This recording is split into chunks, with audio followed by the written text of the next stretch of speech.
The following program was provided by an independent producer solely responsible for its content. The opinions expressed do not necessarily represent the views of this station, its staff, board of directors, or underwriters. My name is Jasmine, and I am a recovering drug addict. My name is Richie Farrell, aka the Old White Junkie. And we are your hosts for Exit Team Nashua. Our mission is to bring recovery into the living room. Last year, over 72,000 Americans died of an accidental overdose. That's almost 200 Americans every single day. We will bring you guests with real-life experiences with addiction and recovery. Welcome to Exit Team Nashua. Welcome everybody to Exit Team Nashua. My name's Jessie and I will be your host this evening. Tonight in the studio we have Derek. Thank you so much for joining us tonight. Thank you for having me. Coming all the way here. I appreciate it. Yes.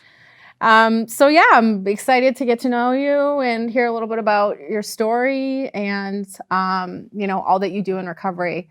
I'm looking for guests and people that I think would have a good message. And, we're Facebook friends, right? Yes. So I have noticed that you have like a lot of inspiring posts and you look like you do a lot for the recovery field. Yeah. So that's why I reached out to you. So I thank you. appreciate that. Yeah, thank you for accepting my invitation. So why don't you tell us a little bit about your story and like where you're from Okay. and, what it was like for you? A little bit about that. Yeah, absolutely. So I'm 32. I was born in Salem, Massachusetts. I'm from Manchester. I've lived there long enough. I'm from Manchester. How long did you go to high school in Manchester? Yeah, I went to high school in Manchester, went to, middle school, elementary school. Okay. So you're definitely a Manchester boy, huh? Yeah, definitely Manchester through and through. All right. I don't know if that's good or bad, but We won't hold it against you. yeah. I grew up in what I consider a normal American home, which is I had an older sister, a younger brother, and two divorced parents. Okay. So were you going back and forth between the houses? Sometimes, yeah, Mm-hmm. back and forth. Mm-hmm. It was an interesting time in my life where I was just kind of trying to find myself as like a young adult. Did you say you were a middle child? Yeah, I'm the middle child. Okay. Yeah. I am too. Yeah. So you understand what I'm saying here. Yeah. It was at a kind of an interesting part in my life, you know what I mean, where I was kind of starting to grow up and trying to like learn about myself, but then also deal with like the family dynamics of things. So Yeah. Okay. needless to say, I was quite the problematic child. Yeah. Yeah. So problematic child, Mhm. black sheep of the family? Yeah. Yeah. Yeah, a little bit. I relate. Yeah, very outspoken Mhm. individual I am. And that didn't work out so well for me, because my siblings are a little bit more quiet than I am when it comes to certain things. Mm-hmm. So you're getting in trouble a lot? yeah, I got in trouble a lot, in school, with my parents in general, just looking for attention, you know what I mean? Mm-hmm. So I relate. mhm. Yeah. Even if it's bad attention, right? Yeah, It's any attention, attention's attention. right. Yeah. Yep. So when did, was it like, did you have the isms before? Like I was always like, really codependent as a kid. Did you have that kind of stuff? Yeah, I was, growing up, I was a bit of an isolator, I like to do my own thing, but, I had a lot of the tendencies early on, you know what I mean? Like I needed instant gratification, and that was Mhm. way before any sort of substances. So I had a lot of those tendencies at a very, very young age. Obviously I wasn't aware of them at that point. My mind wasn't developed enough for that. Right. Yeah. So when did the substances creep in? I started, experimenting with like smoking pot and stuff. I'd say probably around 13 years old, kind of off and on a little bit. I had some some friends who had like some older siblings, and get that stuff from them. But right around that same time, like I had, I was always seeing kids older than me that were, had what I wanted, and I didn't really have much direction, I guess you could say. Mm-hmm. You know, my parents had separated, and you know, my mom wasn't in the house for a while, and you know, and I hadn't seen her in quite a bit, and like my father was constantly working. Mm-hmm. So like I remember, you know, at a young age wanting things that were above the reach of like where I should have been as a kid, you know. Mm-hmm. And you know, I found out also, because I started like experimenting with drinking, and I found out that you know, taxi services back then would deliver alcohol to you. Mm. So I remember those days. yeah, so that got me in a lot of trouble. Okay. Mhm. So you started getting alcohol delivered to Yeah. your parents' house? Or No, to- not my parents' house. No. Oh, okay. Other people's parents' house. And you know, it kind of progressed. You know, when I went, you know, got a little older and got into high school. You know, I started, you know, selling drugs. Mm. You know, I was addicted to that fast lifestyle. I wanted instant gratification. You know, I had a group of friends that we were all interested in the same thing, and that was just like the need for more. Mhm. You know, we'd always try to compete each other with just buying things, and just like, because we all had that void that we were unaware of like what it was. We had that ism, you know, I had that gene, you know. Mhm. And you know, I drank a lot. You know, I used to pride myself on the fact that I was the best drunk driver of my friends. You know, I would drink. I didn't like the taste of alcohol. Mhm. I drank for purpose only, and that was to black out. And that was like, you know, every single weekend, all weekend long. That's what I would do. Mhm. And I thought it was normal because that's what I surrounded myself with. Right. Progress from there. I would say, you know, after high school, you know, I was getting in trouble a little bit. You know, I'd gotten arrested on a pretty serious charge, and you know, while I was in limbo with that, you know, I had an oral surgery, and I got prescribed Percocet. And that was kind of like my first real taste of like any sort of like a narcotic or opiate. How old were you? I was about 19 years old. And, you know, back then it was one of those things that was promoted as non-habit forming, non-addictive, and they were very readily available. You know, I had gone through the first prescription pill first prescription of the pills in maybe 4 days, and it was supposed to be a 2-week prescription, and I took a phone call to get a refill. And back then there was no accountability for it. They weren't monitoring these things. Right. So, you know, I'm fairly convinced that I was like hooked before I ever even stopped taking them. And, Right. Yeah. you know, and at that point in time, like I was, you know, they gave me what I wanted in a dry alcohol form. So I substituted, and, you know, I got into selling pills, and at that point it was just more or less anything that I could. So you had the surgery and you got prescribed the pills. Yeah. Was it like on from there? Like, was there a time where like you ran out of pills and you detoxed? It was or? a long time. So like you were hooked, yeah, and like I was hooked. you were dependent on them. Yeah, and I wasn't even aware of what like withdrawals were. Yeah. You know, I was, like I said, I didn't have a money issue at that point in time. You know, I was doing other things not so spiritual that funded a lot of things, and like, so I didn't even know. I'd never heard of like withdrawals. I'd never, you know, I had this preconceived notion of what like an addict was, and like, I didn't even know that I was like addicted to opiates. Like, I just thought I was mentally weak, and like I must really, really want them or something. I didn't know that if I stopped taking them, I was gonna detox. And I recall the first time it had happened. You know, I was just like, oh, I'm not even gonna do these today. You know, and like, I thought I had the flu. Right. I'm like, well, I'll take some to feel better because I have the flu. Yeah, I have a headache. My stomach hurts, and these are painkillers, so this should alleviate all of my symptoms. Right. And that kind of went on for a little bit until I had talked to someone who had passed all those yets that I had yet to cross, and they were like, "You're detoxing. That's why you know you feel that way when you stop taking them." You know, and it progressed from Percocet to OxyContin, and like that took off to a whole new level. Mm-hmm. You know, I'm very blessed to have not gotten wrapped up in certain instances where I wouldn't even be around to, you know, to be here for that, to speak here. And,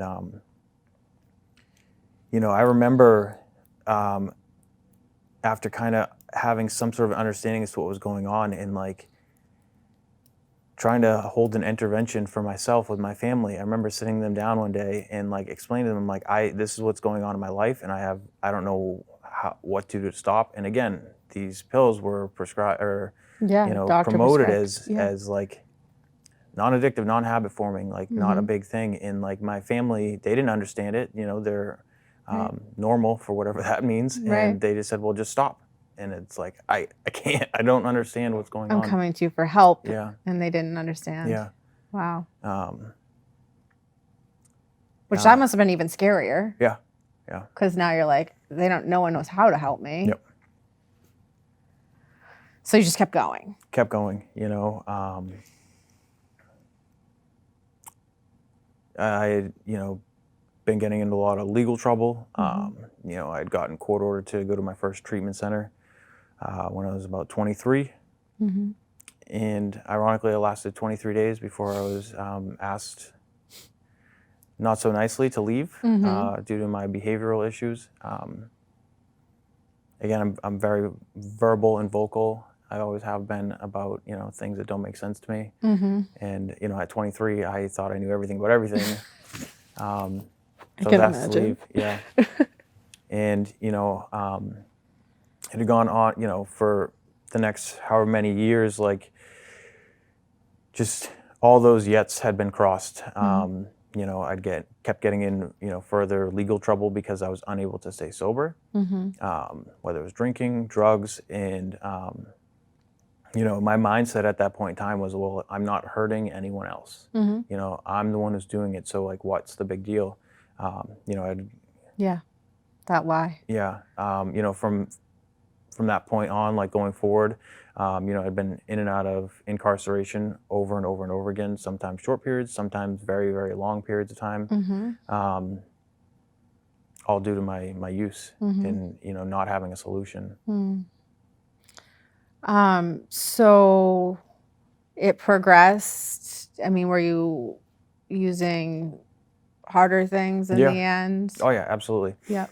You know, it got to a point where, you know, I had all these yets that I had yet to cross, and, you know, it got to a point where it was like, well, you know, I have this like state of like hopelessness, you know, mind and body, spirit just completely defeated. And like, it wasn't that I had an active like suicide plan, but like if I didn't wake up one day, I would have been content with it. Right. So, you know, I progressed to using heroin, and that brought me to my knees in ways that I had never anticipated. You know, just unable to look at myself in the mirror, you know, when I go into the bathroom, just having no self-worth, so no self-respect, no respect from anyone else, because, you know,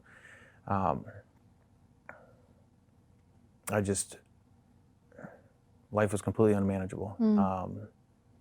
So I know that you're like, what, coming up on like a year and a half, almost two years? Getting close to, you know, a year and a half, God Okay. willing. I'm, Yeah. you know, about 16 and a half months right now. So had you had any long periods of sobriety before that? Yeah, you know, I had some stints of abstinence, of sobriety, not certainly not recovery. Okay. You know, even at the beginning of, you know, because like I was sober. You know, I've had times where like I've been in the recovery community before, but I was clean but living dirty. I was not practicing any spiritual principles. You know, I didn't care about anyone else still, because I didn't care about myself. Right. Yeah. You know. So was there like you know, something that happened in your life that clicked for you, that, you know, you had enough? Like what was the point that you really you said, I'm willing to really do what it takes? At the end of 2019, I had gotten arrested a bunch of times for outstanding warrants for drug-related crimes, and they kept on letting me out on PR bails. You know, the bail reform, nonviolent crimes let you back out. Yeah. And I would detox, and I'd be using immediately. You know, I recall one time during that time frame where like I had gotten arrested and I was sitting in jail and I was waiting to be called down to booking to get recharged because I knew I had something in my property. And like I had gone through that detox process, and like, you know, I got processed to leave the jail, and they gave me all my stuff. And before I even left the jail, I used in the bathroom. So they gave you your drugs back essentially. And like, that's like, Wow. that's the type, like I didn't care about the consequences. Like all I was thinking about the entire time is like waiting to leave to go use. And like, I couldn't even leave the building first. Wow. And so on December 4th of 2019, I had got arrested again, and I was out on bail. And when I went to court on the 5th, which is my sobriety date, I wasn't sober on the 4th. You know, I'm hearing the attorneys reading over this police report that I didn't have any recollection of. And, you know, they were saying that they wanted to hold me without bail because it was a danger to myself and people around me. And, you know, when it was my turn and the attorney's turn to speak, I agreed. I said, yeah, I don't want bail. Like, I need help. And that's kind of when I realized that like I was not okay. I was done. I was absolutely defeated in every way possible. And an interesting thing happened like the next day is like, I got moved cells because the cell flooded, and like there was all these like AA slogans in the cell written on the walls underneath the bunk and everything like that. And I was just like, all right, I hear you loud and clear. Wow. Yeah. And still that, you know, I still had to figure out how to get out of my own way. You know, it's been a really rough journey. You know, sobriety and recovery in itself, it's not easy. You know, you don't get sober and everything's just perfect. You know, I'd gotten out of jail after about a month and went to treatment. The first treatment center that I went to, I'm not going to name, but it was not conducive to my recovery. So I had, on phone call night, I called admissions to another program that I had graduated from afterwards and asked for a bed. I told them where I was in the circumstances, and I essentially left treatment to go to another place because the quality of the program. And still me without you know, just I took away the substances and I was still me, which is, you know, me without a drink or drug. I'm still a jerk. I've learned. And so I went through that program and I went into sober living. And you know, So you spent 30 days at treatment and then went into sober living. Yeah, so I'd gotten into sober living at about 2 months sober. And you know, I had a rough go for a very, very long period of time. You know, I was again, I know what's best for me. The rules are for everyone else. The only thing that I did right was pay my rent on time, go to meetings, and not use. Everything else that they had in the handbook that I had agreed to abide by, those were for other people. And so I got myself in a lot of trouble. You know, I had been moved from one house to another house. You know, there's a point in time where, again, like I was, you know, 3, 4, 5 months sober, and just like, I hated myself, you know. I remember being at about 5 months sober and like driving to like this job that I had. And again, this is in the middle of when like there's no work, and just like thinking about driving off the side of the road because like I didn't know what to do. Like I was sober, and like I was just expecting that everything should be okay without putting forth any work.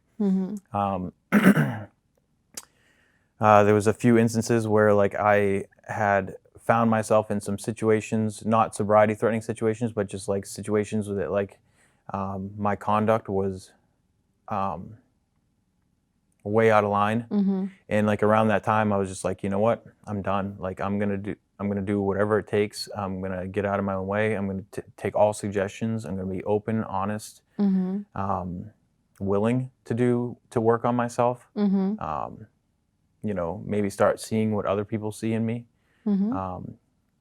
And so I did. I started working a program.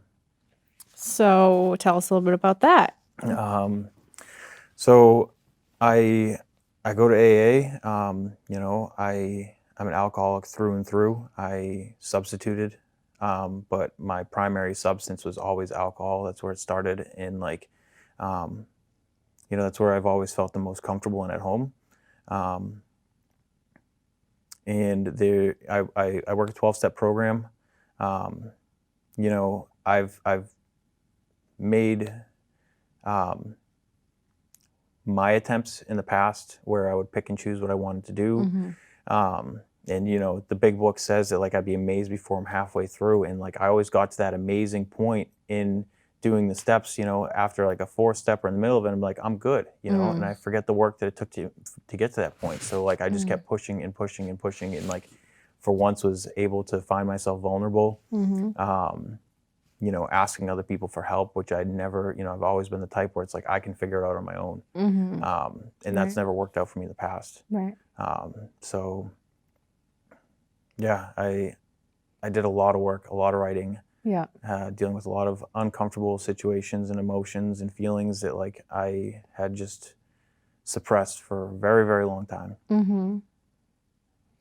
So you did a 4th and a 5th. Yeah. Did you make your amends, or you're still on that process? I've made a lot of amends. Yeah. I have a lot of the big ones, that are living amends. I'm still, actively working on them. Yeah. One of those is like with my father. Mm-hmm. My dad's always been like my hero growing up, and like every good thing that man tried to instill in me, like I did not listen to. And after I'd gotten out of treatment, I went to go see him. My dad's in an assisted living home. He had a stroke a few years ago, and so he's like partially paralyzed. And when I went to go see him, like, and this is another point where I noticed it. I realized that like I was completely surrendered to this disease. Was, he had a lot of things to say to me, a lot of not some good things. He explained to me that essentially I was, to him, no longer a son. He didn't want anything to do with me anymore. Wow. That, I might look good and feel good now, but it's only a matter of time before I go back to the only thing I've ever known and done, and that's just to be a drug user and a criminal. Seems harsh. Yeah, it's harsh, but in all honesty, like he had every right in saying everything that he had said, because like for, nothing he had said nothing I had done could disprove anything that he had said. Okay. To that point. And so I sat there and I listened to it, and one thing I didn't do is say sorry. Because words without action is absolutely nothing but manipulation. And so, I did what he asked, and I didn't reach out to him. Thankfully, I have a very loving sister who, through the course of my recovery, has just been like filling him in about, where I've gone, where I was at. Okay. I'd gone from being the biggest problem in that sober community in my sober living home to being part of the leadership team. I'd gone from, being the guy who didn't want to, I used to go to meetings with my headphones in, and I'd take them out when the meeting started, and I'd put them back in when it stopped, and I'd leave. I didn't say hello to anyone. I didn't want to know anyone. And to getting, to working in recovery, and, always reaching out to people, and like having the availability for guys in recovery to contact me. And, it's interestingly enough is, this past week, I went to go see my father for the first time in person in over a year. And like, he told me that he was proud of me, that he sees me as an equal, that like he respects me as the man that I am today, that he loves me. And like, these are all things that I've never, ever heard him say. And so Wow, that's a beautiful story. Yeah, you know, and it lets me know that like I have the ability to make that amends. Mhm. You know, again, there's been a lot that I've done, so it's one of those things that I'm working towards. Mm. You know, I have a sponsor. You know, I sponsor a few men today, help take them through the steps, and like, you know, that's like the beautiful part of this program is like like being able to show someone a better way to live. Yeah.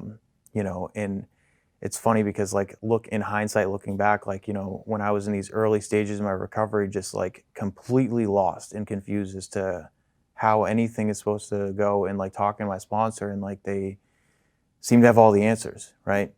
It's because they've been there before, they've done it. Mhm. You know, like I think that I'm in like these completely unique situations where like no one's going to understand or have any solution to what's going on. And Right. like I find myself saying the same things to my sponsees that like my sponsors would say to me. Mm. And it's just it's a very humbling experience. It's very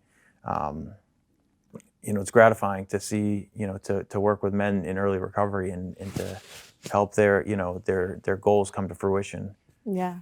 And we see that like we're only human, Yeah. right? Like we carry so much shame and like, oh, you know, I'm the only one, and we isolate because of it. And then when we finally learn to pick up those tools and take those suggestions, we learn that we're just human, and it's all just part of it, you know? Well, I really appreciate you coming on and sharing your story. Is there anything else that you want to add before you go? Yeah, if there's anyone out there who's struggling with alcohol or other substances, my name is Derek Pagliuca. You can reach out to me on Facebook, Derek James. I'd love to be able to help and assist you getting into recovery and finding a solution to your problems. Thank you so much, Yeah. Derek, for coming. Thank you. I appreciate you having me. Yeah, of course. Thank you, everyone, for watching, and we will see you next time. Have a good night.